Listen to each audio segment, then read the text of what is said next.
वायुगुरुभ्यो नमः। हरिः ओम्। ओं वन्दे विष्णुं नमामि श्रियमथ च भुवं ब्रह्मवायु च वन्दे गायत्रीं भारतीं तामपि गरुडमनन्तं भजे रुद्रदेवं देवीं वन्दे सुपर्णीमहिपतिदयितां वारुणीमप्युमां ताम् इन्द्रादीं काममुख्यानपि सकलसुरान् तद्गुरून्मद्गुरूंश्च अभ्रमं भङ्गरहितं अजडं विमलं सदा आनन्दतीर्थमतुलं भजे तापत्रयापहं साधिता किल सत्तत्वं बाधिता किल दुर्मतं बोधिता किल सन्मार्गं माधवाख्ययतिं भजे। अर्थिकल्पितकल्पोऽयं प्रत्यर्थिगजकेसरी व्यासतीर्थगुरुर्भूयात् तस्मदिष्टार्थसिद्धये वन्दारुकल्पतरवे वादिकैरवभानवे श्रीरामचन्द्रगुरवे नमः कारुण्यसिन्धवे पूज्याय राघवेन्द्राय सत्यधर्मरताय च भजतां कल्पवृक्षाय नमतां कामधेनवे प्रसन्नशूरमाधवकराब्जोत्थान् यतीश्वरान् वीररामरतान् वन्दे विद्यासागर पृथ्वीमण्डलमध्यस्थाः पूर्णबोधमतानुगाः वैष्णवाः विष्णुहृदयाः तान् नमस्ये गुरून्मम आपादमौलिपर्यन्तं गुरूणामाकृतिं स्मरेत् तेन विघ्नाः प्रणश्यन्ति सिद्ध्यन्ति च मनोरथाः। श्रीगुरुभ्यो नमः। हरिः ओम्। ಜಗದ್ಗುರು ಶ್ರೀಮನ್ಮಧ್ವಾಚಾರ್ಯರ ಮೂಲ ಮಹಾಸಂಸ್ಥಾನ ಶ್ರೀಮನ್ಮಾಧವತೀರ್ಥ ಶ್ರೀಮಠದ ಪೀಠಾಧಿಪತಿಗಳು ಶ್ರೀ ವಿದ್ಯಾಸಾಗರ ಮಾಧವತೀರ್ಥರ ಕರಕಮಲ ಸಂಜಾತರಾದಂತಹ ಶ್ರೀ ಶ್ರೀ ವಿದ್ಯಾವಲ್ಲಭ ಮಾಧವತೀರ್ಥರ ಅಧ್ಯಕ್ಷತೆಯಲ್ಲಿ ನೇತೃತ್ವದಲ್ಲಿ ಶಾಕಾಂಬರಿ ರಾಯರ ಮಠದಲ್ಲಿ ರಾಯರ ದಿವ್ಯ ಸನ್ನಿಧಾನದಲ್ಲಿ ಶ್ರೀಕಾಂತ್ ಜೋಯಿಸ್ ದಂಪತಿಯರು ವಿಜಯದಾಸರ ಪೂರ್ವಾರಾಧನೆಯನ್ನು ಮಾಡ್ತಾ ಸ್ವಾಮಿಗಳಿಗೆ ಆಹ್ವಾನವನ್ನು ಕೊಟ್ಟಿದ್ದಾರೆ. ಸ್ವಾಮಿಗಳು ಆಚಾರ್ಯರ ಕರಾರ್ಥದ ವೀರರಾಮದೇವರ ಪ್ರತಿಮೆಯ ಜೊತೆಗೆ ಸಂಸ್ಥಾನದ ಜೊತೆಗೆ ಬಂದು ವೀರರಾಮದೇವರ ಪೂಜೆ ಮತ್ತು ಭಿಕ್ಷಾ ಮತ್ತು ಅನುಗ್ರಹ ಭಾಷಣ ಫಲಮಂತ್ರಾಕ್ಷತೆ ವಿತರಣೆ ಎಲ್ಲದಕ್ಕೂ ಕಾರ್ಯಕ್ರಮಕ್ಕೆ ಬಂದಿದ್ದಾರೆ. ಮೊಟ್ಟ ಮೊದಲಿಗೆ ನಾನು ಇಲ್ಲಿ ಮಠದ ಶಾಕಾಂಬರಿ ರಾಯರ ಮಠದ ಪರವಾಗಿ ಇಲ್ಲಿ ನೆರೆದ ಭಕ್ತರ ಪರವಾಗಿ ಹಾಗೂ ನಿರ್ವಾಹಕರಾದಂತಹ ಶ್ರೀಕಾಂತ್ ಜೋಯಿಸ್ ಪರವಾಗಿ ನಾನು ಶ್ರೀಗಳಿಗೆ ಸಾಷ್ಟಾಂಗ ಪ್ರಣಾಮಪೂರ್ವಕ ಸ್ವಾಗತವನ್ನು ಬಯಸುತ್ತಾ, ಈಗ ಉಪನ್ಯಾಸಗಳಿರುತ್ತೆ. ನಾನು ಉಪನ್ಯಾಸ ಆದ ನಂತರ ವಾದಿಸಿಂಹ ಮತ್ತು ಕೊಳ್ಳೂರಿನಲ್ಲಿ ಶ್ರೀನಿವಾಸಾಚಾರ್ಯರು ಮತ್ತು ಬೆಮ್ಮೆತ್ತಿ ವಿಜಯೇಂದ್ರಾಚಾರ್ಯ ಮೊದಲಾದವರ ಪಂಡಿತರಿಂದ ಉಪನ್ಯಾಸ ಇರುತ್ತೆ. ಸ್ವಾಮಿಗಳು ಸ್ವಲ್ಪ ಹೊತ್ತು ಉಪನ್ಯಾಸವನ್ನು ಕೇಳಿ ಅನುಗ್ರಹ ಭಾಷಣ ಮಾಡಿ ಸಂಸ್ಥಾನ ಪೂಜೆಗೆ ಹೋಗ್ತಾರೆ. ಪೂಜಾ ಸಮಯದಲ್ಲೇ ಅಲ್ಲೇ ಪಂಡಿತರಿಂದ ಪ್ರವಚನವಾಗುತ್ತೆ. ಎಲ್ಲವನ್ನು ನೀವು ಕೇಳಿ ರಾಮದೇವರ ದರ್ಶನವನ್ನು ಮಾಡಿಕೊಂಡು ವಿಜಯದಾಸರ ಆರಾಧನಾ ಸಂದರ್ಭವಾಗಿ ಹರಿವಾಯು ಗುರುಗಳ ಅನುಗ್ರಹಕ್ಕೆ ಪಾತ್ರರಾಗಬೇಕು ಅಂತ ಹೇಳ್ತಾ, ವಿಜಯದಾಸರ ಆರಾಧನೆ ಅಂತ ಹೇಳಿದರೆ, ವಿಜಯದಾಸರ ಒಂದು ವ್ಯಕ್ತಿತ್ವ ಎಂಥದ್ದು ಅಂತ ಹೇಳಿದರೆ ಅವರ ಒಂದು ಹಾಡಿನಲ್ಲೇ ಗೊತ್ತಾಗೋಗುತ್ತೆ.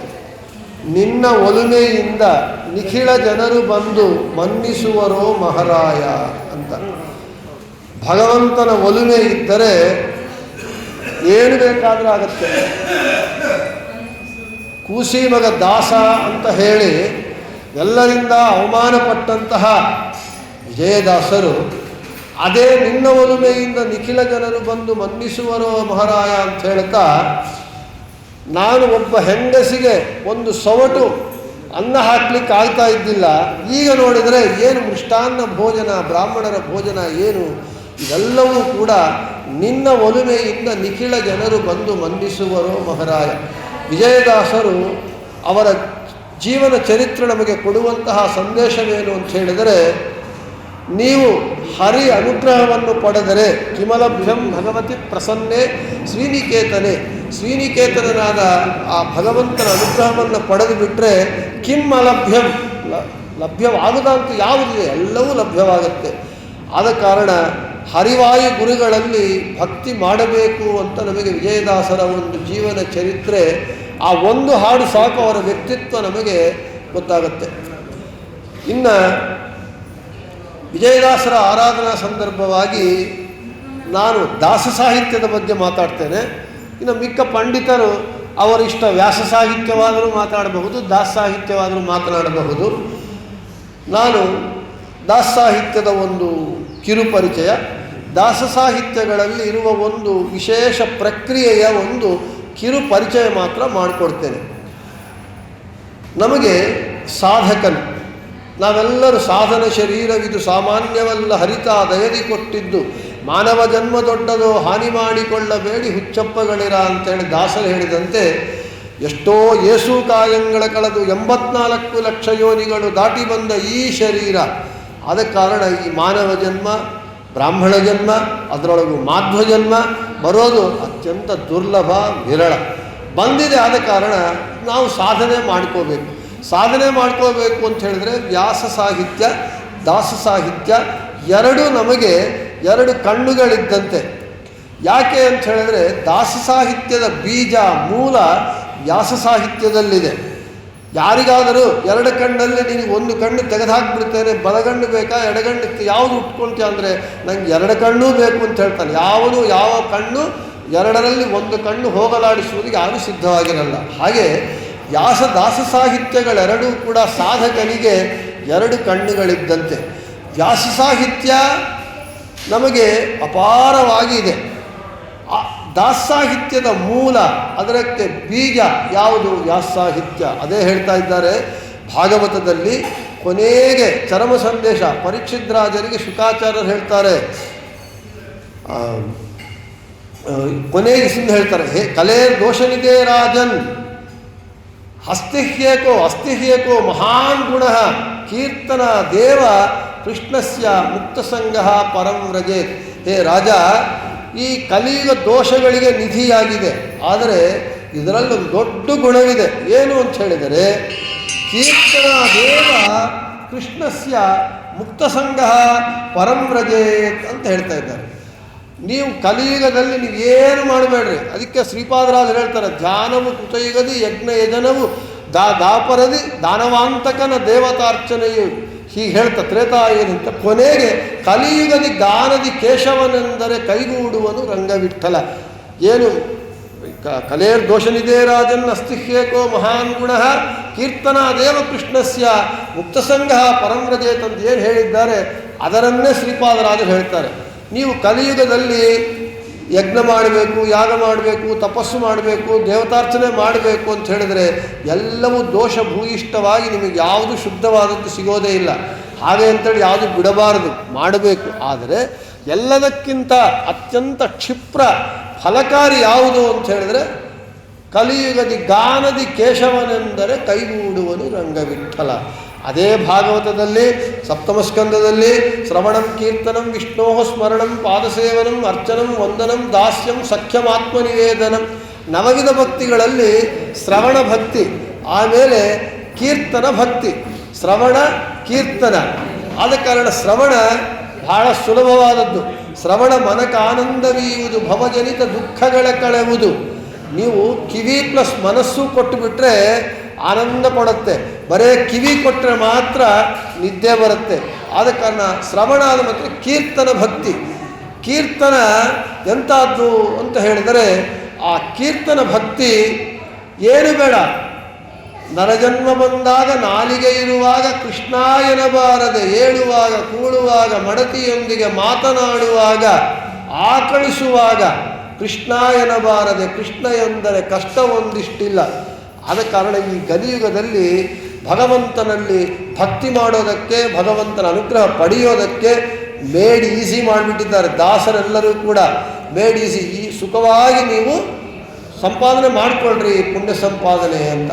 ಈ ವ್ಯಾಸ ಸಾಹಿತ್ಯದಲ್ಲಿ ಏನೇನು ಹೇಳಲ್ಪಟ್ಟಿದೆ ಅವೆಲ್ಲವೂ ಕೂಡ, ವ್ಯಾಸ ಸಾಹಿತ್ಯದಲ್ಲಿ ಹೇಳಿದ್ದೆಲ್ಲವೂ ಕೂಡ ದಾಸ ಸಾಹಿತ್ಯದಲ್ಲಿ ಕರ್ನಾಟಕ ಸಂಗೀತ ಪಿತಾಮಹರಾದಂತಹ ದಾಸಶ್ರೇಷ್ಠರಾದ ಪುರಂದರದಾಸರು ಮೊದಲುಕೊಂಡು ಪುರಂದರದಾಸರು, ಕನಕದಾಸರು, ವಿಜಯದಾಸರು, ಗೋಪಾಲದಾಸರು, ಜಗನ್ನಾಥದಾಸರು, ಮಹಾನುಭಾವರು, ಅಪರೋಕ್ಷ ಜ್ಞಾನಿಗಳೆಲ್ಲರೂ ಕೂಡ ಆ ವ್ಯಾಸಸಾಹಿತ್ಯದಲ್ಲಿ ತುಂಬಿರುವ ತತ್ವ ರಹಸ್ಯಗಳನ್ನೆಲ್ಲವನ್ನೂ ಕೂಡ ತುಂಬಿ ಕೊಟ್ಬಿಟ್ಟಿದ್ದಾರೆ.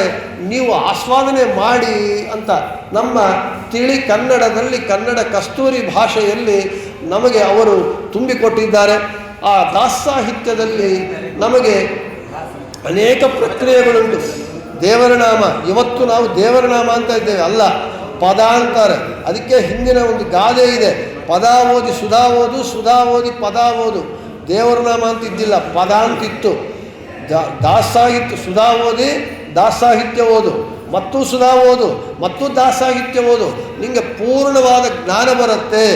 ಆದ ಕಾರಣ 2 ಕಣ್ಣುಗಳು ವ್ಯಾಸ ದಾಸ ಸಾಹಿತ್ಯಗಳೆರಡು. ಇನ್ನು ಪುರಂದರದಾಸರಂತೂ 4,75,000 ದೇವರ ನಾಮಗಳನ್ನು ಬರೆದುಕೊಟ್ಟಿದ್ದಾರೆ.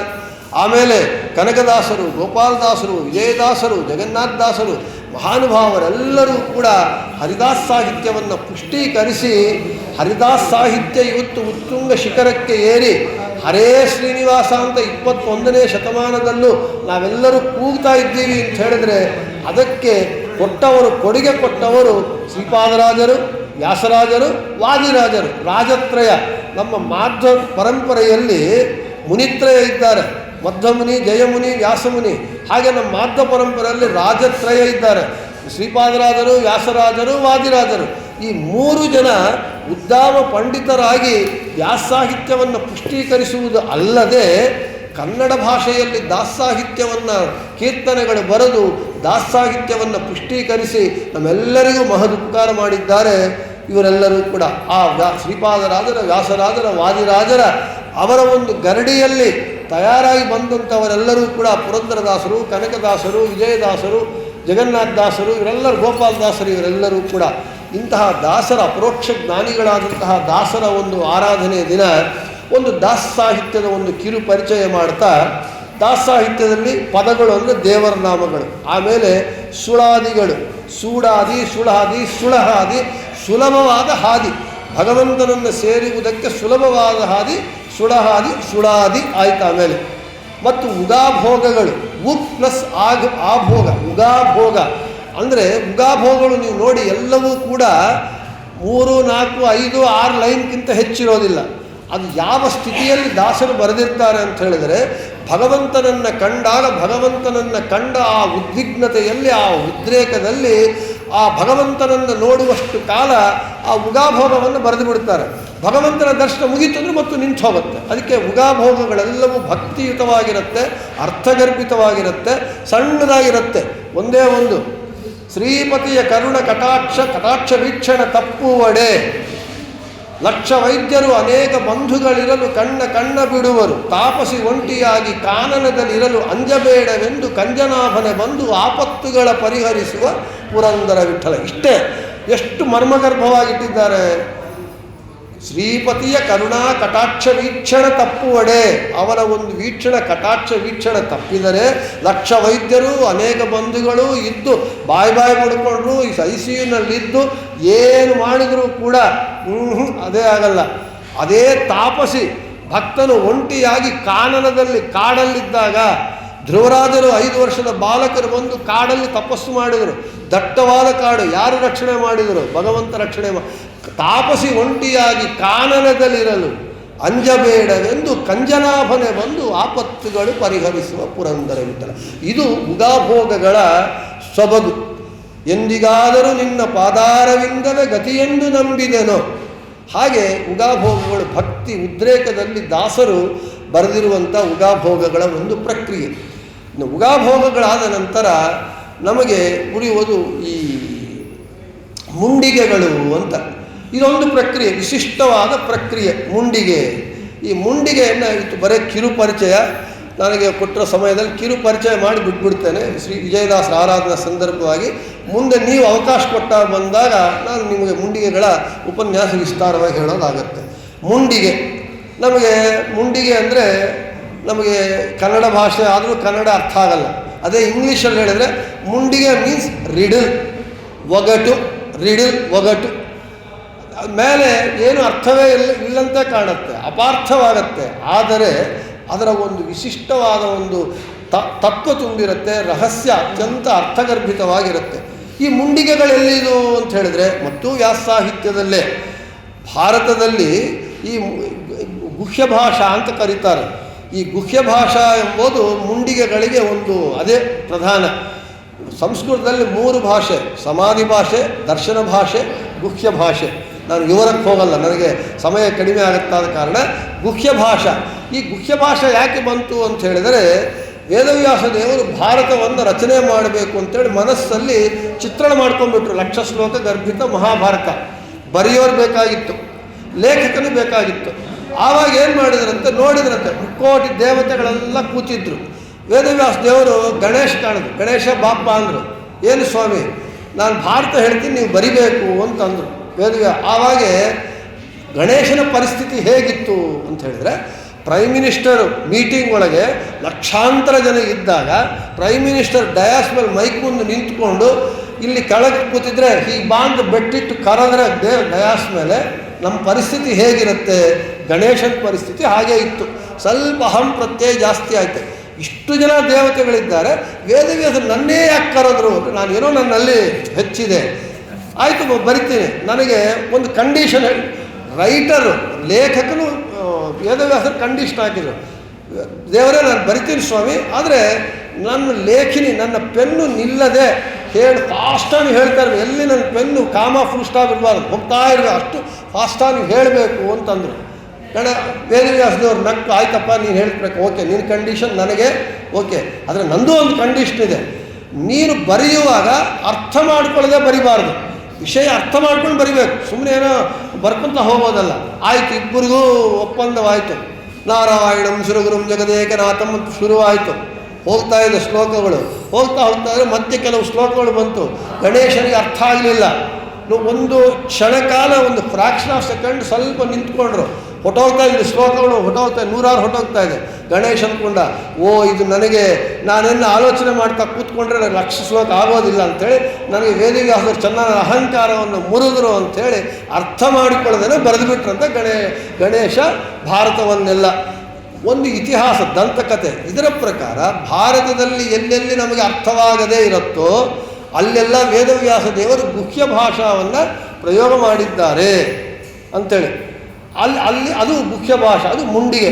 ಉದಾಹರಣೆಗೆ ಉಚ್ಚಿಷ್ಟಂ ಶಿವನಿರ್ಮಾಲ್ಯಂ ವಮನಂ ಪೃತಕರ್ಪಟಂ ಕಾಕವಿಷ್ಟಾ ಸಮುದ್ಭೂತಂ ಪಂಚಭೂತಾನಿ ಭಾರತ ಅಟ್ಟಶೂಲಾ ಜನಪದಾ ಶಿವಶೂಲಾ ಚತುಷ್ಪದಾ ಭವಿಷ್ಯಂತಿ ಕಲೌ ಯುಗೆ.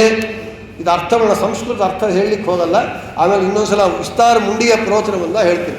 ಹೀಗೆ ಎಂಜಲು, ವಾಂತಿ, ಹೆಣದ ಮೇಲೆ ಹೊತ್ತಿಸಿದ ವಸ್ತ್ರ ಮತ್ತು ಕಾಗಿಯ ಮಲದಿಂದ ಹುಟ್ಟಿದ್ದು ಪವಿತ್ರ, ಇವೆಲ್ಲ ಹೀಗೆ ಬಂತು. ಸರಿ, ಅದಕ್ಕೆಲ್ಲ ವಾದಿರಾಜರು ಮಹಾನ್ ವ್ಯಾಖ್ಯಾನಕಾರರಿಂದ ನೋಡಿ ಹೇಳಬೇಕು. ಹೀಗೆ ಸಂಸ್ಕೃತದಲ್ಲಿ ಮುಂಡಿಗೆಗಳು ಬಂದಿದೆ.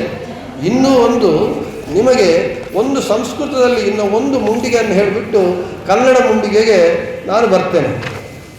ಕೇಶವಂ ಪತಿತಂ ದೃಷ್ಟ ಪಾಂಡವಾಹ ಹರ್ಷನಿರ್ಭರಾ ರುದಂತಿ ಕೌರವಾಹ ಸರ್ವೇ ಹಾಹಾ ಕೇಶವ ಕೇಶವ. ಏನು ಅರ್ಥ? ಕೇಶವ ಅಂದರೆ ಭಗವಂತ, ಕೃಷ್ಣ ಕೆಳಗೆ ಬಿದ್ದಂತೆ. ಕೇಶವಂ ಪತಿತಂ ದೃಷ್ಟ, ಕೃಷ್ಣ ಕೇಶವ ಕೆಳಗೆ ಬಿದ್ದಿದ್ದು ನೋಡಿ ಪಾಂಡವರೆಲ್ಲರೂ ಪಕ ಪಕ ಪಕ ನಕ್ಕು ಬಿಟ್ರಂತೆ. ಪಾಂಡವರು ನಕ್ಕಿದ್ರು. ರುದಂತಿ ಕೌರವಾಹ ಸರ್ವೇ ಹಾಹಾ ಕೇಶವ. ಕೌರವರು ಅಯ್ಯೋ ಕೃಷ್ಣ ಬಿದ್ದೋದ ಅಂತ ಕೌರವರೆಲ್ಲ ಹತ್ರಂತೆ. ಇದು ಅಸಂಬದ್ಧ. ಪಾಂಡವರು ಕೃಷ್ಣ ಕೆಳಗೆ ಬಿದ್ದರೆ ನಗಲ್ಲ, ಕೌರವರು ಅಳಲ್ಲ. ಆದರೆ ಇದೇ ಗೂಢಾರ್ಥ, ಇದೇ ಮುಂಡಿಗೆ ಸಂಸ್ಕೃತದಲ್ಲಿ. ಇಲ್ಲಿ ಕೇಶವಂ ಅಂದರೆ ಕೆ ಪ್ಲಸ್ ಶವ. ಕೆ ಅಂದರೆ ನೀರು, ಶವ ಅಂದರೆ ಹೆಣ. ನದಿಯಲ್ಲಿ ಒಂದು ಹೆಣ ಬಿದ್ದು ಹೊಡ್ಕೊಂಡು ಹೋಗ್ತಾ ಇತ್ತಂತೆ. ಅದನ್ನು ಪಾಂಡವ ಅಂದರೆ ಪಾಂಡವರಲ್ಲ, ಬಿಳಿ ಕೊಕ್ಕೆರೆಗಳು. ಆ ಕೊಕ್ಕೆರೆಗಳು ನೋಡ್ತಂತೆ, ನೀರಲ್ಲಿ ಹೆಣ ಹೋಗ್ತಾ ಇತ್ತು, ನಮಗೆ ಆಹಾರ ಸಿಕ್ತು ಅಂತ ಸಂತೋಷ ಪಡ್ತಂತೆ. ಮೇಲೆ ಕೌರವಾಹ ಅಂದರೆ ಕೌರವರಲ್ಲ, ಕಾಗೆಗಳು. ಕಾಗೆಗಳು ಹಾರ್ತಾ ಇತ್ತಂತೆ ಮೇಲೆ, ಅಯ್ಯೋ ನಮಗೆ ಆಹಾರ ಸಿಕ್ಕಲಿಲ್ಲಲ್ಲ ಅಂತೇಳಿ ಅವು ಹತ್ತಿತಂತೆ. ಇದು ಸಂಸ್ಕೃತದಲ್ಲಿ ಒಂದು ಮುಂಡಿಗೆ. ಇನ್ನು ಒಂದು ಹೇಳಿಬಿಟ್ಟು ಕನ್ನಡಕ್ಕೆ ಬರ್ತೇನೆ. ಪ್ರಥಮಾನಂತರಾಭಾವಾತ್ ಪಂಚಮಾಧಿಕ್ಯ ಹೇತುತಃ ಈಶ್ವರಾನಂತರಾಭಾವಾತ್ ತೃತೀಯ ವೃತ್ತಿ ಆಶ್ರಿತ. ಇದರ ಅರ್ಥ ಏನು ಅಂದರೆ, ಮೊದಲನೇದಾದ ನಂತರ ಎರಡನೇದು ಇಲ್ಲದೇ ಇರೋದರಿಂದ, ಐದನೇದು ಹೆಚ್ಚಾಗಿರೋದರಿಂದ, ಈಶ್ವರನ ಅಂತರ ಇಲ್ಲದೇ ಇರೋದರಿಂದ, ಮೂರನೇದರನ್ನು ನಾನು ಆಶ್ರಯಿಸಿದ್ದೇನೆ. ಯಾವುದು 1, 2, 3 ಯಾವುದು ಏನು, ಇದು ಮುಂಡಿಗೆ.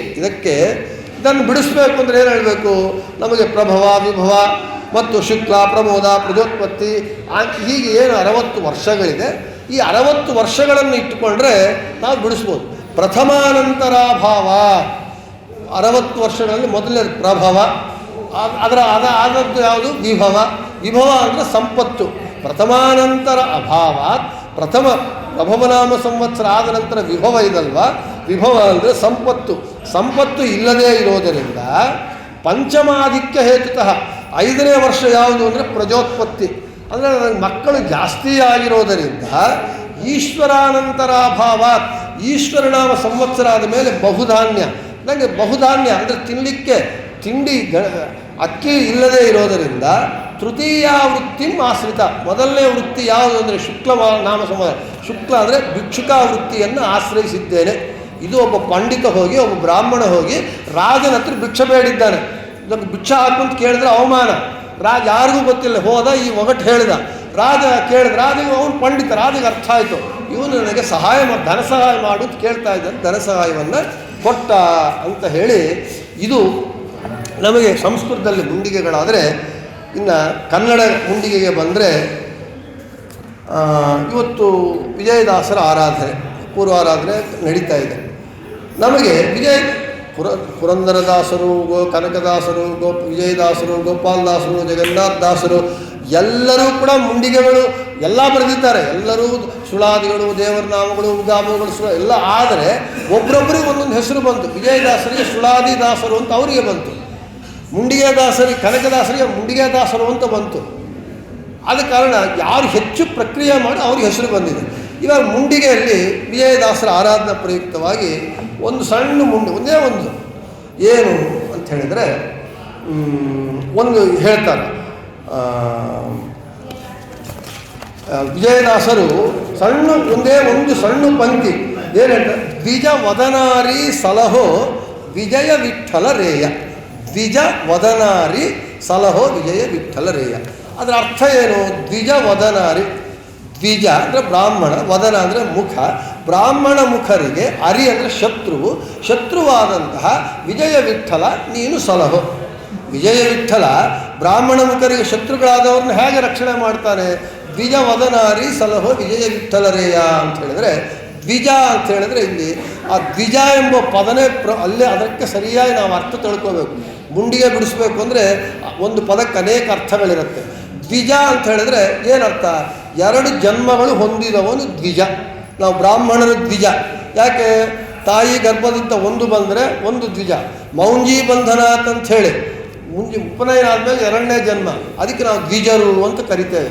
ಸರ ಬ್ರಾಹ್ಮಣರಿಗೆ ಶತ್ರುವು ಅಂತ ಹೇಳಿದ್ರೆ ಭಗವಂತ ಬ್ರಾಹ್ಮಣಿಗೆ ನನಗೆ ಪ್ರೀತಿ ಪಾತ್ರ ಅಂತಾರೆ. ಮಂತ್ರಾಧೀನಂತು ದೈವತಂ ತನ್ಮಂತ್ರಾಧೀನಂ ಬ್ರಾಹ್ಮಣೋ ಮಮ ದೇವತಾ ಅಂತ ಹೇಳ್ತಾರೆ. ಆದ ಕಾರಣ ದ್ವಿಜ ಅನ್ನೋ ಶಬ್ದಕ್ಕೆ ಬ್ರಾಹ್ಮಣ ಅಂತ ಇಟ್ಕೊಂಡ್ರೆ ಅರ್ಥ ಅದು ಕೂಡೋದಿಲ್ಲ ಅರ್ಥ. ಇನ್ನು ದ್ವಿಜ ಅಂತ ಹೇಳಿದ್ರೆ ಪಕ್ಷಿಗಳಿಗೂ ದ್ವಿಜ ಅಂತ ಹೆಸರು.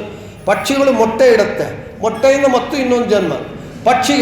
ಪಕ್ಷಿಗಳು ಶತ್ರು ಅಂತ ಹೇಳೋಣ ಅಂದರೆ ಗರುಡನ ಹೆಗಲೇರಿ ಬರ್ತಾನೆ, ಹಕ್ಕಿಯ ಗರುಡನ ಹೆಗಲೇರಿ ಬರ್ತಾರೆ. ಆದ ಕಾರಣ ಪಕ್ಷಿಗಳು ತಿಟ್ಕೊಂಡು ಅರ್ಥ ಬರಲ್ಲ. ಇನ್ನು ದ್ವಿಜ ಎಂಬ ಶಬ್ದಕ್ಕೆ ನಮ್ಮ ದೇಹದಲ್ಲೇ ಒಂದು ಪಾರ್ಟ್ ಇದೆ. ದ್ವಿಜ ಅಂತ ಹೇಳಿದ್ರೆ ನಮ್ಮ ದೇಹದಲ್ಲಿ ಒಂದು ಪಾರ್ಟ್ ಇದೆ. ನಮ್ಮ ದೇಹದಲ್ಲಿ ಒಂದು ಪಾರ್ಟು 2 ಸಲ ಹುಟ್ಟುತ್ತೆ. ಒಂದು ಹಲ್ಲುಗಳು ಫಸ್ಟ್ ಒಂದು ಸಲ ಹುಟ್ಟುತ್ತೆ, ಹಲ್ಲುಗಳು ಬಿದ್ದೋಗುತ್ತೆ, ಮತ್ತು ಗಟ್ಟಿ ಹಲ್ಲುಗಳು ಬರುತ್ತೆ. ಅದಕ್ಕೆ ಹಲ್ಲುಗಳಿಗೆ ದ್ವಿಜ ಅಂತ ಹೆಸರು. ದ್ವಿಜ ಅಂದರೆ ದ್ವಿಜ ವದನಾರಿ. ದ್ವಿಜ ಅಂದರೆ ದಂತಗಳು ಅಂತ. ವದನ ಅಂತ ಹೇಳಿದ್ರೆ ಮುಖ, ದಂತ ವಕ್ತ್ರ, ದಂತ ವದನ, ದಂತ ವಕ್ತ್ರ. ದಂತ ವಕ್ತ್ರನಿಗೆ ಶತ್ರುವಾದಂತಹ ವಿಜಯ ವಿಠಲ ನನ್ನ ಸಲಹೋ ಅಂಥೇಳಿ ಈ ದ್ವಿಜ ವದನಾರಿ ಸಲಹೋ ವಿಜಯ ವಿಠಲರೇಯ ಎಂಬುದಕ್ಕೆ ಇದು ಒಂದು ಸಣ್ಣ ದೃಷ್ಟಾಂತ. ಇನ್ನು ಒಂದು ಇಲ್ಲಿ ನಮ್ಮ ಪಟ್ಟದ ರಾಮದೇವರು ವೀರರಾಮದೇವರು ಆದ ಕಾರಣ ಇಡೀ ರಾಮಾಯಣ ಎಲ್ಲ ಒಂದೇ ಒಂದು ಸಣ್ಣ ಪಂಕ್ತಿಯಲ್ಲಿ ಬರುತ್ತೆ, ಒಂದು ಮುಂಡಿಗೆಯಲ್ಲಿ.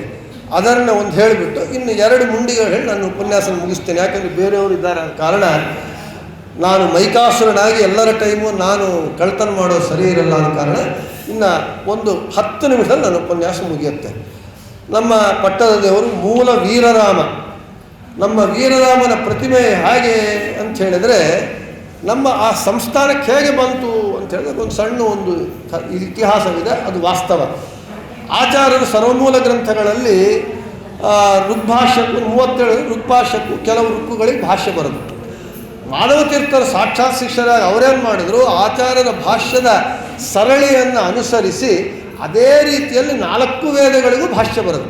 ನಮ್ಮ ಮಾಧವ ತೀರ್ಥರು ಚತುರ್ವೇದ ಭಾಷ್ಯಕಾರರು ಅಂತ ಪ್ರಸಿದ್ಧರು. ಆ 4 ವೇದಗಳ ಭಾಷ್ಯವನ್ನು ತಂದು ಆಚಾರ್ಯರಿಗೆ ಸಮರ್ಪಣೆ ಮಾಡಿದರು. ಸಮರ್ಪಣೆ ಮಾಡಿದಾಗ ಮಧ್ವಾಚಾರ್ಯ ಭಾಳ ಸಂತೋಷವಾಗೋಯಿತು. ನನ್ನ ಶಿಷ್ಯ ಎಷ್ಟು ಚೆನ್ನಾಗಿ ಬರೆದಿದ್ದಾರೆ ವೇದಗಳಿಗೆ ಭಾಷ್ಯ, ಏನು ಕೊಡಬೇಕು ಶಿಷ್ಯನಿಗೆ? ಇವರೂ ಸನ್ಯಾಸಿಗಳು, ಮಾಧವ ತೀರ್ಥರು ಸನ್ಯಾಸಿಗಳು, ಅವರೆಲ್ಲ ವಿರಕ್ತ ಸನ್ಯಾಸಿಗಳು. ಅವ್ರಿಗೆ ಯಾವುದು ದುಡ್ಡು ಗಿಡ್ಡು ಏನೂ ಬೇಕಾಗಿಲ್ಲ. ಅವರಿಗೆ ಏನು ಕೊಡಬೇಕು ಅಂತ ಮಧ್ವಾಚಾರ ಅಂದ್ಕೊಂಡಾಗ ಅವ್ರಿಗೆ ಹಿಂದಿನ ಅವತಾರ ನೆನಪು ಬಂತಂತೆ. ಸ್ವಾತ್ಮಪ್ರಧಾನಮಧಿಕಂ, ಹನುಮಂತನಿಗೆ ರಾಮಚಂದ್ರ ಏನು ಕೊಟ್ಟ? ಎಲ್ಲರಿಗೂ ಉಡುಗೊರೆಯನ್ನು ಕೊಟ್ಟು ಕಳಿಸ್ದ. ಹನುಮಂತನ ಏನೂ ಕೊಳ್ಳಿಲ್ಲ, ಸಹಭೋಗವನ್ನು ಕೊಟ್ಟ, ಆಲಿಂಗನವನ್ನು ಕೊಟ್ಟ. ಅದು ನೆನಪಿಗೆ ಬಂದು ಮಾಧವ ತೀರ್ಥರು ಈ ಚತುರ್ವೇದ ಭಾಷ್ಯಗಳಿಗೆ ಬರೆದಿರುವಂತಹ ಈ ಇದಕ್ಕೆ ಏನು ಕೊಡಬೇಕು ಅಂತ ಹೇಳಿದರೆ, ಅಲ್ಲಿ ಮೂಲರಾಮದೇವರು ಗಜಪತಿರಾಜನ ಭಾಂಡಾಗಾರದಲ್ಲಿತ್ತು. ನರಹರಿ ತೀರ್ಥರು ಹೋಗಿ ಗಜಪತಿರಾಜನ ಭಾಂಡಾಗಾರದಿಂದ ಮೂಲರಾಮದೇವರನ್ನು ತರುವವರೆಗೂ ಪೀಠದಲ್ಲಿ ಇಟ್ಟು ನಮ್ಮ ಮಠದಲ್ಲಿರುವಂಥ ಮೂಲ ವೀರರಾಮನ ಪ್ರತಿಮೆಯನ್ನಿಟ್ಟು ಆಚಾರ್ಯರು ಪೂಜೆ ಮಾಡ್ತಾಯಿದ್ರು.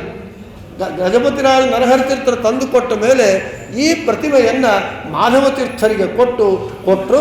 ಅದನ್ನು ಮುಂದುವರಿಸ್ಕೊಂಡು ಹೋದರು ಮಾಧವ ತೀರ್ಥರು. ಈ ರೀತಿಯಾಗಿ ಪರಂಪರೆ ಬಂದ. ಈ ರೀತಿಯಾಗಿ ನಮ್ಮ ಪಟ್ಟದ ಪ್ರತಿಮೆ ಸರ್ವಜ್ಞಾಚಾರ್ಯರ ಕರಾರ್ಚಿತ ಮೂಲ ವೀರರಾಮ. ಇಲ್ಲಿ ವೀರರಾಮ ಏನು? ರಾಮ ಅಂತ ಹೇಳಿದ್ರೆ ಬಾಣ ಬಿಲ್ಲು ಇದ್ದರೆ ರಾಮ, ಕೊಳಲು ನೆಮಲಿ ಪಿಂಚ ಇದ್ದರೆ ಕೃಷ್ಣ. ಇದು ನಮ್ಮ ರಾಮಕೃಷ್ಣರಿಗೆ ಟ್ರೇಡ್ ಅವರ ಗುರ್ತು. ಆದರೆ ನಮ್ಮದು ವೀರರಾಮ. ನಮ್ಮ ರಾಮನಿಗೂ ಬಿಲ್ಲು ಬಾಣಗಳು ಎಲ್ಲ ರಾಮನಿಗಿದ್ದಂತೆ ಇದೆ. ಆದರೂ ವೀರ ಅಂದರೆ ಆರಬ್ಧಾಂತಗಾಮಿ ವೀರಹ ಅಂತೇಳಿ, ಅಂದರೆ ಪ್ರಾರಂಭ ಮಾಡಿರುವ ಕೆಲಸದ ಅಂತ್ಯ ಕಾಣುವವನು ವೀರ ಅಂತೇಳಿ. ನಮ್ಮ ಸ್ವಾಮಿ ವೀರ. ರಾಮಚಂದ್ರನಕ್ಕಿಂತ ವೀರನು ಈ ಜಗತ್ತಿನಲ್ಲಿ ಯಾವನೂ ಇಲ್ಲ. ಆದ ಕಾರಣ ಅವನ ವೀರತ್ವದ ದ್ಯೋತಕವಾಗಿ ನೀವು ಬಂಗಾರದ ಸೊಂಟದಲ್ಲಿ ಬಂಗಾರದ ಖಡ್ಗವಿದೆ, ಸ್ವಾಭಾವಿಕವಾಗಿ ಮಾಡಿ ಅಂಟಿಸಿರೋದಲ್ಲ. ನೀವು ವಿಶ್ವರೂಪ ದರ್ಶನ, ಶ್ರೀರಾಮನವಮಿ, ಮಾರ್ಗಶಿರ ಹುಣ್ಣಿಮೆ, ಬಲಿಪಾಡ್ಯ, ಮಹಾಭಿಷೇಕ ಆಗತ್ತೆ. ಆವಾಗ ಬಂದರೆ ನಮ್ಮ ವೀರರಾಮದೇವರ ಸೊಂಟದಲ್ಲಿ ಬಂಗಾರದ ಖಡ್ಗವಿರುತ್ತೆ. ಅದು ವೀರರಾಮ. ಆದ ಕಾರಣ ವೀರರಾಮ ಅಂತ ನಮ್ಮ ಒಂದು ಪಟ್ಟದ ಪ್ರತಿಮೆ. ಅವನ ವೀರತ್ವ ದ್ಯೋತಕವಾಗಿ ಯಾರ್ಯಾರು ಅಡ್ಡಿ ಬರ್ತಾರೋ ದುಷ್ಟರನ್ನು ಸಂಹಾರ ಮಾಡುವುದೇ ಅವನ ಕೆಲಸ. ಆದ ಕಾರಣ ನಮ್ಮ ವೀರರಾಮ ಇದ್ದಾನೆ ಅಂತ ಹೇಳ್ತಾ, ಆ ವೀರರಾಮ ಬಂದಿದ್ದಾನೆ. ಆದ ಕಾರಣ ಇಡೀ ರಾಮಾಯಣವನ್ನೆಲ್ಲ ಅವನ ವೀರತ್ವದ ದ್ಯೋತಕವಾಗಿ ಮುಂಡಿಗೆಯಲ್ಲಿ ಒಂದೇ ಒಂದು ಪಂಕ್ತಿಯಲ್ಲಿ ರಾಮಾಯಣ. ಗರಳ ಕಂಧರ ಸಕ ನನುಜನ ತರಣಿಜನ ಪುರಕ್ಕೆ ಕಳುಹಿ ಧರಣಿಜಯ ತಂದು ಧರಣಿಯ ನಾಳ್ದ ತರಣಿ ವಂಶ ಲಲಾಮ ನೀನೆ. ಎಲ್ಲ ಧರಣಿ ತರಣಿ ಎರಡೇ ಪದಗಳು, 2 ಪದಗಳಿಂದ ಇಡೀ ರಾಮಾಯಣವನ್ನು ಹೇಳ್ತಾರೆ. ಗರಳ ಕಂದರ, ಇಲ್ಲಿ ರಕಾರ ಪ್ರಾಸ. ಗರಳ ಕಂದರ ಸಕ ನನುಜನ ತರಣಿಜನ ಪುರಕ್ಕೆ ಕಳುಹಿ ಧರಣಿಜೆಗೆ ತಂದು ಧರಣಿಯ ನಾಳ್ದ ತರಣಿ ವಂಶ ಲಲಾಮ ನೀನೆ. ಇಲ್ಲಿ ಗರಳ ಕಂದರ, ಗರಳ ಅಂತ ಹೇಳಿದ್ರೆ ವಿಷ, ಕಂದರ ಅಂದರೆ ಗರಳವನ್ನು ಕಂಠದಲ್ಲಿ ಇಟ್ಕೊಂಡವನು ಯಾವನು? ರುದ್ರದೇವರು. ಗರಳ ಕಂದರ ಸಖ, ರುದ್ರದೇವರ ಸಖನು ಯಾವನು? ಕುಬೇರ. ಕುಬೇರನ ಅನುಜ ಯಾರು? ರಾವಣಾಸುರ. ಗರಳ ಕಂದರ ಸಕ ನನುಜನ ತರಣಿಜನ ಪುರಕ್ಕೆ ಕಳುಹಿ. ತರಣಿ ಅಂದರೆ ಸೂರ್ಯ, ಜ ಅಂದರೆ ಮಗ, ಯಾರು? ಯಮ. ತರಣಿ ಜನಪುರ ಯಮಪಟ್ಟಣಕ್ಕೆ ಕಳುಹಿ ಧರಣಿಜಯ ತಂದು, ಭೂಮಾತೆಯ ಮಗಳು ಸೀತಾದೇವಿ ಧರಣಿಜಯ. ಆ ಧರಣಿ ಸೀತಾದೇವಿ ಏನು ಸೆರೆ ಹಿಡಿದಿದ್ದ ಆ ಧರಣಿಜಯ ತಂದು ಧರಣಿಯ ನಾಳದ ಭೂಮಂಡಲವನ್ನು ಆಳದಂತಹ ತರಣಿ ವಂಶ, ಸೂರ್ಯವಂಶ, ಲಲಾಮ ಶ್ರೇಷ್ಠ ವೀರರಾಮ ನೀನೇ ಅಂತ ಹೇಳಿ ಈ ರಾಮಾಯಣವನ್ನೆಲ್ಲ ಒಂದು ಪಂಕ್ತಿಯಲ್ಲಿ ಹೇಳ್ತಾರೆ. ಇನ್ನೆರಡೇ ಮುಂಡಿಗೆ ಹೇಳಿಬಿಟ್ಟು ನಾನು ಪ್ರವಚನ ಮುಗಿಸ್ತೇನೆ. ಮುಂದಿನ ಪಂಡಿತರು ಮುಂದುವರಿಸ್ತಾರೆ. ನಮಗೆ ಇಲ್ಲಿ ನಮಗೆ ಪ್ರವಚನಕ್ಕೆ ಕೂತ್ರೆ ನಿದ್ದೆ ಬಂದುಬಿಡುತ್ತೆ. ರಾತ್ರಿ 2 ಗಂಟೆಯವರೆಗೂ ನೀವು ಯೂಟ್ಯೂಬ್ ಒಳಗೆ ರೀಲ್ಸು, ಶಾರ್ಟ್ಸು, ಹಾಡು, ಹರಕು ನೋಡ್ತಾ ಇದ್ರು ನಿದ್ದೆ ಬರಲ್ಲ. ಮತ್ತು ನೀವು ಏನೇ ಹರಟೆ ಹೊಡಿರಿ ನಿದ್ದೆ ಬರಲ್ಲ. ಬೆಳಿಗ್ಗೆ 6 ಗಂಟೆ ಪ್ರವಚನ ಇಡ್ರಿ ನಿದ್ದೆ ಬರುತ್ತೆ, ಸಂಜೆಗೆ 6 ಗಂಟೆಗೆ ನಿದ್ದೆ ಇಡ್ರಿ ಪ್ರವಚನ ಬರುತ್ತೆ, ಊಟದ ಮುಂಚೆ ಇಡ್ರಿ ಊಟದ ಅಲ್ಲಿವರೆಗೂ ಏನೂ ಇರೋದಿಲ್ಲ. ನಿದ್ದೆ ಎಂಬುದು ಈ ಪ್ರವಚನ ಕೂತ ಬರೋದು ಎಂಬುದು ಅನಾದಿ ಕಾಲದಿಂದ ಇರುವಂಥದ್ದು. ಇದು ನಮಗೆ ಅದು ತಪ್ಪಿಸ್ಕೊಳ್ಳಿಕ್ಕಾಗಲ್ಲ. ನಿದ್ರಾದೇವಿ ಬಂದೇ ಬಿಡ್ತಾಳೆ, ಎಲ್ಲಿದ್ದರೂ ಬಂದುಬಿಡ್ತಾಳೆ. ಹೀಗೆ ಒಂದು ಸಲ ಕನಕದಾಸರು ಪ್ರವಚನ ಮಾಡ್ತಾಯಿದ್ರು. ಮಾಡ್ತಾ ಇರೋರಿಗೆ ಯಾವನೋ ಒಬ್ಬನು ನಿದ್ದೆ ಮಾಡ್ತಾಯಿದ್ದ. ನಾವು ಅದರ ತಟ್ಟೆ 7 ಅಂತ ಹೇಳ್ತೀವಿ. ಇನ್ನೊಂದು ಈ ಪ್ರವಚನ ಮಾಡುವಾಗ ನಿದ್ದೆ ಮಾಡೋದು 75%, 80% ನಿದ್ದೆ ಇರುತ್ತೆ, 20% ಕಾನ್ಷಿಯಸ್ ಇರುತ್ತೆ. ಆವಾಗ ಎಲ್ಲ ಪ್ರವಚನ ಎಲ್ಲ ಕೇಳಿಬಿಟ್ಟು ಪ್ರವಚನ ಎಲ್ಲಿ ತಿರುಗಿ ಇಲ್ಲಿ ಕೂತಿರೋ ಪ್ರವಚನಕಾರನ ಮೇಲೆ ಆರೋಪ. ಕೊನೆಗೆ ಇವನು ನಿದ್ದೆ ಮಾಡಿ ಕೇಳ್ತಾ ಇರ್ತಾನೆ, ಶಬ್ದಗಳು ಮಾತ್ರ ಕೇಳಿಸ್ತಾ ಇರುತ್ತೆ, ವಿಷಯ ಅರ್ಥ ಆಗಲ್ಲ. ಹೋಗ್ತಾ ಆಚಾರ್ಯ ಏನು ಚೆನ್ನಾಗೇ ಹೇಳಿಲ್ಲ, ಉಪನ್ಯಾಸ ಬೋರ್ ಹೊಡಿಸಿದ್ರು ಅಂತ ಹೇಳಿಬಿಡ್ತಾರೆ. ಯಾಕೆ ಇವನು ಕೇಳಿರಲ್ಲ. ಶ್ರವಣ ಮನಕ್ಕೆ ಆನಂದವೀಯುವುದು, ಭವಜನಿತ ದುಃಖಗಳ ಕಳೆಯುವುದು. ಶ್ರವಣ ಮನಕ ಯಾವಾಗ ಮನಸ್ಸು, ನಾವು ಒಂದು ಕೇಳಬೇಕು ಅಂದರೆ ಬರೀ ಕಿವಿ ಕೊಟ್ಟರೆ ಉಪಯೋಗ ಇಲ್ಲ, ಮನಸ್ಸು ಕೊಡಬೇಕು. ಕಿವಿ ಪ್ಲಸ್ ಮನಸ್ಸಿಟ್ಟಾಗ ನಿದ್ದೆ ಬರಲ್ಲ, ವಿಷಯದ ಮೇಲೆ ಗಮನ ಇರುತ್ತೆ. ಬರೇ ಕಿವಿ ಕೊಟ್ಬಿಟ್ರೆ ನಮಗೆ ಖಂಡಿತ ನಿದ್ದೆ. ಆಚಾರ ಉಪನ್ಯಾಸ ಒಳ್ಳೆ ಲಾಲಿ ಹಾಡಿದಾಗಿರುತ್ತೆ, ನಿದ್ದೆ ಬಂದುಬಿಡುತ್ತೆ, ಅದು ಸಹಜ. ಹಾಗೆ ಒಬ್ಬನು ಯಾವನೋ ನಿದ್ದೆ ಮಾಡ್ತಾಯಿದ್ದ. ಆವಾಗ ಕನಕದಾಸರು ಏನು ಮಾಡಿದ್ರಂತೆ, ಒಂದು ಮುಂಡಿಗೆ ಮಾಡಿದರು, ನಿದ್ದೆ ಮೇಲೆ ಒಂದು ಮುಂಡಿಗೆ ಮಾಡಿದರು. 10 ತಲೆ ಕೆಂಪಾಗಿಹನ 6 ತಲೆ ಕಪ್ಪಾಗಿಹನ ಸಕನ ಸುತನ ಸ್ವಾಮಿಯ ವೈರಿಯ ಅನುಜನ ಸತಿ ಬಂದಳೀಗ ಅಂತಂದರು. ಆ ನಿದ್ದೆ ಮಾಡೋನಿಗೆ ಎಚ್ಚರ ಆಯಿತು. ಕನಕದಾಸರು ನನ್ನ ಮೇಲೆ ಏನೋ ಒಂದು ವ್ಯಂಗ್ಯ ಮಾಡಿದ್ದಾರೆ, ಸೆಟೈರ್ ಹಾಕಿದ್ದಾರೆ ಅಂತ ಗೊತ್ತಾಯಿತು. ಸೆಟೈರ್ ಅರ್ಥ ಆಗಲಿಲ್ಲ. ಅದು ಯಾರಿಗೆ ಅರ್ಥ ಆಗಬೇಕು? ಕನಕನ ಕೆಣಕ ಬೇಡ, ಕೆಣಿಕೆ ತಿಣಕ ಬೇಡ ಅಂಥೇಳಿ ಕನಕದಾಸರು ಕೇಳ್ಕೊಂಡ. ಏನೋ ದಾಸರ ನನ್ನ ಮೇಲೆ ಏನೋ ಒಂದು ನೀವು ಮುಂಡಿಗೆ ಮಾಡಿದ್ದೀರಾ, ಅದೇನೋ ಒಂದು ನೀವೇ ಅರ್ಥ ಹೇಳ್ತಾರೆ. 10 ತಲೆ ಕೆಂಪಾಗಿಹನ 6 ತಲೆ ಕಪ್ಪಾಗಿಹನ. 10 ತಲೆ ಇಲ್ಲಿ ಗ್ರಾಮರಲ್ಲಿ ಸಂಸ್ಕೃತದಲ್ಲೇ ಪದಚ್ಛೇದ ಮಾಡ್ಕೋಬೇಕು. 10 ಎಲ್ಲಿ ಕೂಡಿಸ್ಬೇಕು, ಎಲ್ಲಿ ಪದಚ್ಛೇದ ಮಾಡಬೇಕು, ಎಲ್ಲಿ ಕಾಮ ಇಡಬೇಕು, ಎಲ್ಲಿ ಫುಲ್ ಸ್ಟಾಪ್ ಇಡಬೇಕು ಅಂತ ಇರುತ್ತೆ. 10 ತಲೆ, 10 ಪ್ಲಸ್ ತಲೆ ಅಂದರೆ 10 ತಲೆ ರಾವಣಾಸುರ ಆಗಿಬಿಡ್ತಾನೆ. 6 ತಲೆ, 6 ಪ್ಲಸ್ ತಲೆ 6 ತಲೆ ಷಣ್ಮುಖ. ಹೀಗಲ್ಲ, 10 ತಲೆ. ನಾವು ಬೆಂಕಿ ಬಡ್ಕೊಂಡು ಹಚ್ಚಿದ ಕೂಡಲೇ, ಬೆಂಕಿ ಬಟ್ಟು ಹಚ್ಚಿದ ಕೂಡಲೇ ನನಗೆ ಹತ್ತು ಕಡಿತಾರೆ ಮಡಿ ಹಚ್ಚು ಅಂತೇಳಿ. ಹಾಗೆ ಬೆಂಕಿ ಹಚ್ಚಿದ ಕೂಡಲೇ 10 ತಲೆ ಕೆಂಪಾಗಿಹನ, ಕೆಂಪಾಗಿರುತ್ತೆ ಯಾವುದು? ಅಗ್ನಿ. ಅದನ್ನು ಉಪ್ಪಂತ ಆರಿಸಿದ ಕೂಡಲೇ 6 ತಲೆ, ಆರಿಸಿದ ಕೂಡಲೇ ಕಪ್ಪಾಗಿಹನ. ಯಾರು? ಅಗ್ನಿ. ಹಚ್ಚಿದ ಕೂಡಲೇ ಕೆಂಪಾಗಿರ್ತಾನೆ, ಆರಿಸಿದ ಕೂಡಲೇ ಕಪ್ಪಾಗಿರ್ತಾನೆ. ಸಖನ, ಆ ಅಗ್ನಿಯ ಸಖನ ಯಾರು? ವಾಯುದೇವರು. ಸಖನ ಸುತ ಮಗ, ವಾಯುದೇವರ ಮಗ ಹನುಮಂತ, ಸುತನ. ಆ ಹನುಮಂತನ ಸ್ವಾಮಿ ಯಾರು? ರಾಮಚಂದ್ರ. ಸ್ವಾಮಿಯ ವೈರಿ ಯಾರು? ರಾವಣ. ರಾವಣನ ಅನುಜ ಯಾರು? ಕುಂಭಕರ್ಣ. ಯಾವುದಕ್ಕೆ ಪೇಟೆಂಟು? ನಿದ್ದೆಗೆ. ಅವನು ಆ ನಿದ್ದೆ ತಿಂತಾನೆ, ತಿಂದರೆ ನಿದ್ದೆ ಮಾಡ್ತಾನೆ ನಿದ್ದೆಗೆ. ಹಾಗೆ ಕುಂಭಕರ್ಣನ ಹೆಂಡತಿಯನ್ನು ಸತಿ ಗಂಡನಂತೆ ಅನುಸರಿಸಿಕೊಂಡಿರ್ತಾವಳು. ಆದ ಕಾರಣ ಗಂಡ ನಿದ್ದೆ ಮಾಡ್ತಾಳೆ, ತಿಂದು. ಹಾಗೆ ನಮ್ಮ ಸತಿ, ನಮ್ಮ ಹೆಂಡತಿ ನಮ್ಮ ಜೊತೆಗೆ ಇರ್ತಾಳೋ ಬಿಡ್ತಾಳೋ ಗೊತ್ತಿಲ್ಲ, ಇರಲ್ಲ. ಆದರೆ ನಿದ್ರಾದೇವಿ ಯಾವಾಗಲೂ ನಮ್ಮ ಜೊತೆಗೆ ಇರ್ತಾಳಂತೆ. ಪ್ರವಚನ ಕೂತ್ರೆ ಸತಿ ಬಂದಳೀಗ ಅಂತೇಳಿ ನಿದ್ದೆ ಮೇಲೆ ಈ ರೀತಿ ಒಂದು ಮುಂಡಿಗೆಯನ್ನು ಮಾಡಿದರು. ಅವನಿಗೆ ಸ್ವಲ್ಪ ಈಗೋ ಹರ್ಟಾಯ್ತು. ಅವನಿಗೆ ಏನು ಕನಕದಾಸ ಎಲ್ಲರ ಮುಂದೆ ಅವಮಾನ ಮಾಡಿಬಿಟ್ರಲ್ಲ, ಬೇಜಾರಾಗುತ್ತೆ ಅವನಿಗೆ. ದಾಸರೇ, ನಾನು ನಿದ್ದೆ ಮೇಲೆ ಮುಂಡಿಗೆ ಮಾಡಿದ್ರಿ, ಇವಾಗ ನಾನು ನಿಮಗೆ ಒಂದು ಸಮಸ್ಯೆ ಕೊಡ್ತೀನಿ, ಇದರ ಮೇಲೆ ನೀವು ಮುಂಡಿಗೆ ಮಾಡಿರಿ. ಏನಪ್ಪ? ಎಮ್ಮೆ ಹಡೀತು ಅಂತ ಮುಂಡಿಗೆ. ಎಮ್ಮೆ ಹಡಿತು ಮುಂಡಿಗೆ ಮಾಡಿರಿ ಅಂತ ಹೇಳ್ತಾರೆ. ಎಮ್ಮೆ ಹಡಿಯೋದ್ರ ಮೇಲೆ ಮುಂಡಿಗೆ ಅಂದರೆ ದಾಸರು ಮಹಾನುಭಾವರು. ಇವಾಗ ಪುರಂದರದಾಸರು, ಕನಕದಾಸರು, ವಿಜಯದಾಸರು, ಗೋಪಾಲದಾಸರು, ಜಗನ್ನಾಥ, ಎಲ್ಲ ಅಪರೋಕ್ಷ ಜ್ಞಾನಿಗಳು, ಮಹಾನುಭಾವರು. ಇತಿಹಾಸ ತಿಳಿದಂತೆ ನಮಗೆ ಜಗನ್ನಾಥದಾಸರೊಬ್ಬರೇ ಸುಧಾಮಂಗಳ ಮಾಡಿದಾಗ, ಮಿಕ್ಕವರು ಯಾರು ಸುಧಾಮಂಗಳ ಮಾಡಿದಾಗ ನಮಗೆಲ್ಲಿ ಇತಿಹಾಸದಲ್ಲಿ ಎಲ್ಲಿ ಇಲ್ಲ. ಆದರೆ ಅವ್ರು ಸುಧಾಮಂಗಳ ಮಾಡಿಲ್ಲ, ಅವ್ರು ಜ್ಞಾನಿಗಳಲ್ಲ ಅಂತಂದರೆ ನಾವು ದಡ್ಡರಾಗ್ಬಿಡ್ತೇವೆ. ಇದೇ ವಿಜಯದಾಸರು ಕಲ್ಲೂರು ಸುಬ್ಬಣಾಚಾರ್ಯ ಮನೆಯಲ್ಲಿ ಸುಧಾಮಂಗಳ ನಡೀತಾ ಇರುವಾಗ ಅಡಿಗೋನು ಕೈ ಕೊಟ್ಟರೆ, ಮಂಡಿಗೆ ಮಾಡೋನು ಕೈ ಕೊಟ್ಟರೆ ಇವರು ಮಂಡಿಗೆ ಮಾಡ್ತಾಯಿದ್ರು. ಅಲ್ಲಿ ಆ ಪಂಡಿತನಿಗೆ ಒಂದು ಪಂಕ್ತಿ ಅರ್ಥವಾಗಲಿಲ್ಲ. ಆವಾಗ ವಿಜಯದಾಸರು ನಾನು ಹೇಳಲಿಕ್ಕೆ ಹೋಗ್ತೀನಿ ಅಂತಂದಾಗ ಅವ್ರಿಗೆ ಆಗಿಲ್ಲ, ನೀವೇನು ಹೇಳ್ತೀರಿ ಅಂದರೆ ವಿಜಯದಾಸರೇನು ಮಾತಾಡಿಲ್ಲ. ಏಡ ಮೂಕನಾದಂತಹ ನೀರು ತಂದು ಹಾಕನ್ನು ತಂದು ಅವನ ತಲೆ ಮೇಲೆ ಕೈ ಇಟ್ಟರು. ವಿಜಯದಾಸರ ಅಮೃತ ಹಸ್ತ ಕೈ ಇಟ್ಟ ಕೂಡಲೇ ಪಟ ಪಟ ಇಡೀ ಸುಧಾ ಅನುವಾದ ಮಾಡಿದ. ಆ ಪಂಡಿತನಿಗೆ ಎಲ್ಲಿ ಆಗಲಿಲ್ಲೋ ಅದನ್ನೂ ಅನುವಾದ ಮಾಡಿಬಿಟ್ಟ. ಯಾವಾಗ ವಿಜಯದಾಸರ ಕೈ ತೆಗೆದ್ರೋ ಕೃಷ್ಣಾರ್ಪಣ ಮತ್ತೊಂದು ಬೇಬೇ ಅಂತಂದ. ಇದು ಪುರಂದರದಾಸರು ಮೊದಲುಕೊಂಡು ದಾಸರೆಲ್ಲರೂ ಅಪರೋಕ್ಷ ಜ್ಞಾನಿಗಳು, ಮಹಾಜ್ಞಾನಿಗಳು. ಅವರ ಒಂದೊಂದು ಮಾತು, ಒಂದೊಂದು ನಡೆ ನುಡಿ ಅಷ್ಟು ಅರ್ಥಗರ್ಭಿತವಾಗಿರುತ್ತೆ. ದಾಸ ಸಾಹಿತ್ಯ ಅಂತ ಹೇಳಿದರೆ ಸುಮ್ಮನೆ ಅಲ್ಲ. ಮುಂಡಿಗೆಗಳು ಬಿಡಿಸ್ಬೇಕು ಅಂದರೆ ನಾನೇನೋ ದೊಡ್ಡ ಎಕ್ಸ್ಪರ್ಟು ಅಂತ ಹೇಳ್ತಾ ಇಲ್ಲ, ನನಗೂ ಈ ಮಾತು ನನಗೂ ಸೇರಿಸ್ಕೊಂಡು ನಾನು ಹೇಳ್ತಾ ಇರೋದು. ಮುಂಡಿಗೆಗಳು ಬಿಡಿಸಬೇಕು, ಹರಿಕಥಾಮೃತ ಸಾರ ಅರ್ಥ ಮಾಡ್ಕೋಬೇಕು, ಫಲವಿದು ಬಾಳ್ದಕ್ಕೆ ಅರ್ಥ ಮಾಡ್ಕೋಬೇಕು, ಹರಿಭಕ್ತಿ ಸಾರ ಅರ್ಥ ಮಾಡ್ಕೋಬೇಕು, ಉಪನ್ಯಾಸ ಮಾಡಬೇಕು ಅಂತ ಹೇಳಿದರೆ ಎಷ್ಟು ದೊಡ್ಡ ಪಂಡಿತನಾದರೂ ಮುಂದೆ ಪೂರ್ವಾವಲೋಕನ ಮಾಡಿಕೊಂಡು ಹಿಂದೆ ಮುಂದೆ ನೋಡಿಕೊಂಡು ಹೇಳಿದರೆ ಸರಿಯಾಗಿ ಬರುತ್ತೆ ಹೊರತು ಇಲ್ಲದೆ ಕೂತ್ರೆ ಮಾನಭಂಗ ಆಗತ್ತಷ್ಟೇ. ಕೂತಾಗ ಅದು ಅರ್ಥ ಸ್ಫುರಿಸೋದಿಲ್ಲ.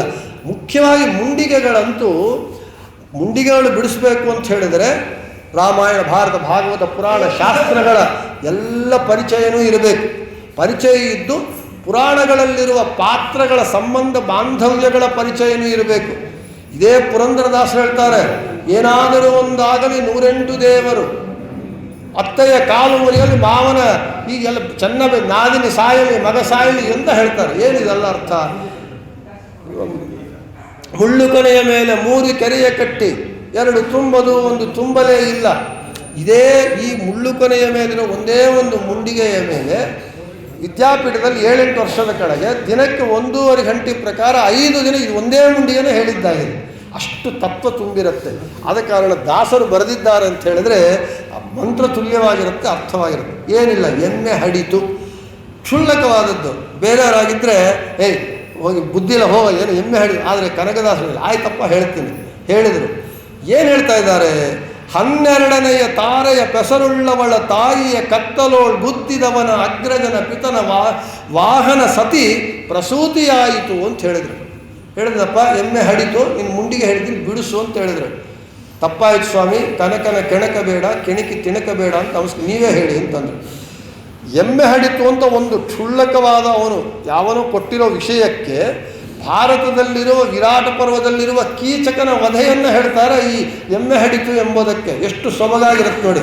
12ನೆಯ ತಾರೆಯ ಪೆಸರುಳ್ಳವಳ, ಅಶ್ವಿನಿ ಭರಣಿ ಅಂತೇಳಿ 27 ನಕ್ಷತ್ರಗಳು. ಅದರಲ್ಲಿ 12ನೇ ನಕ್ಷತ್ರ ಯಾವುದು ಅಂದರೆ ಉತ್ತರ ನಕ್ಷತ್ರ.